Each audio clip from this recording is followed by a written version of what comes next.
ओम श्री गणेशाय नमः। श्री दुर्गा सप्तशती 13वां अध्याय का शुभारंभ। इसमें श्रुत और वैश्य को देवी द्वारा दिया हुआ वरदान का वर्णन। बोल जय माता की। ऋषि बोले, हे राजन, इस प्रकार मैंने तुमसे देवी के उत्तम महत्व का वर्णन किया। जो इस जगत को धारण करती हैं, उन देवी का ऐसा ही प्रभाव है। वे ही विद्या ज्ञान उत्पन्न करती हैं। भगवान विष्णु की माया स्वरूपा उन भगवती ने ही तुमको, इस वैश्य को तथा अन्य विवेक जनों को मोहित किया हुआ है। वह पहले भी मोहित हुए थे और आगे भी मोहित होंगे। इसलिए हे महाराज, तुम उन्हीं परमेश्वरी की शरण में जाओ, क्योंकि वही देवी इस प्रकार आराधित होकर मनुष्यों को भोग, स्वर्ग और मोक्ष आदि प्रदान करती हैं। मार्कंडी जी कहते हैं, इस प्रकार मेधा ऋषि के वचन सुनकर राजा श्रुत ने उत्तम व्रतों का पालन करने वाले उन महाभाग मैं ऋषियों को प्रणाम किया। वह राजा ममतादायक राज्य के छिन जाने पर बहुत ही खिन्न हो चुका था, अतएव तुरंत ही तप करने के लिए चला गया। वे मामुने वह वैश्य भी तप करने चला गया। अब वे दोनों अंबिका के दर्शन के लिए नदी के किनारे बैठकर तपस्या करने लगे। वह राजा और वैश्य उत्तम देवी सूक्त का जाप करते हुए तप करने लगे। बोल जय माता दी। इस प्रकार वे दोनों नदी के तट पर देवी की मिट्टी की मूर्ति बनाकर पुष्प, धूप, दीप और हवन आदि के द्वारा उनकी आराधना करने लगे। उन्होंने पहले धीरे धीरे आहार कम किया, फिर बिल्कुल निराहार रहकर एकाग्रता पूर्वक देवी के मन लगाकर उनका चिंतन आरंभ किया। उन दोनों ने बलि प्रदान करने के समय अपने अंगों के रुधिर का प्रोक्षण किया। इसी प्रकार संयम पूर्वक 3 वर्ष तक आराधना करते रहे। तब जगत को धारण करने वाली चंडिका देवी ने प्रत्यक्ष दर्शन देकर कहा। देवी बोली, हे राजन, हे कुलनंदन वैश्य, तुम दोनों जिस अविष्ट वस्तु की प्राप्ति के लिए मेरी प्रार्थना कर रहे हो, वह मुझसे मांगो। मैं प्रसन्न हूँ, अतः वह सब कुछ दूंगी। बोल महामाई की जय।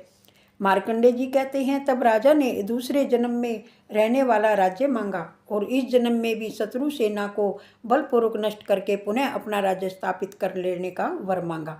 वैश्य का चित्त खिन्न और विरक्त हो चुका था, इसलिए उस बुद्धिमान ने ममता और अहंकार रूप आसक्ति का नाश मांगा।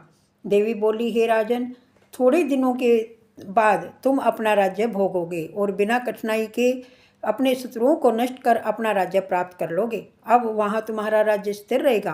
फिर मृत्यु के पश्चात तुम भगवान सूर्य के अंश से जन्म लेकर इस पृथ्वी पर सार्वणिक मनु के नाम से विख्यात होगे। बोल महामाई की जय। हे श्रेष्ठ वैश्य, तुमने भी जो वर मुझसे मांगा है मैं उसे देती हूँ। मोक्ष प्राप्ति के लिए तुम्हें उस ज्ञान की प्राप्ति होगी।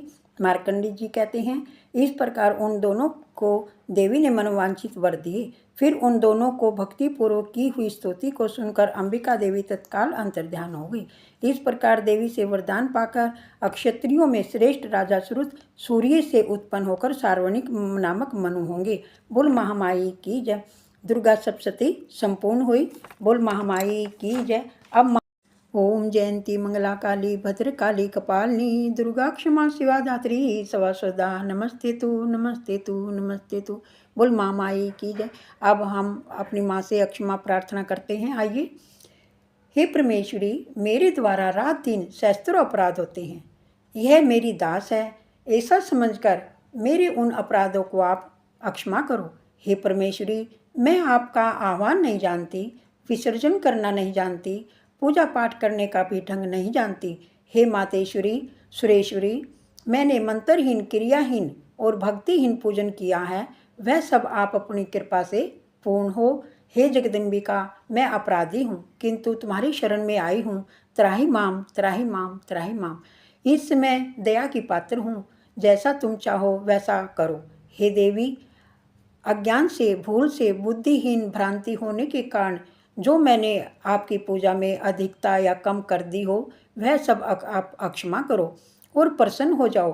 हे सच्चिदानंद स्वरूप परमेश्वरी, जगन्माता, कामेश्वरी, तुम प्रेम पूर्वक मेरी यह पूजा स्वीकार करो और मुझ पर प्रसन्न हो जाओ। बोल मेरी महामाई की जय।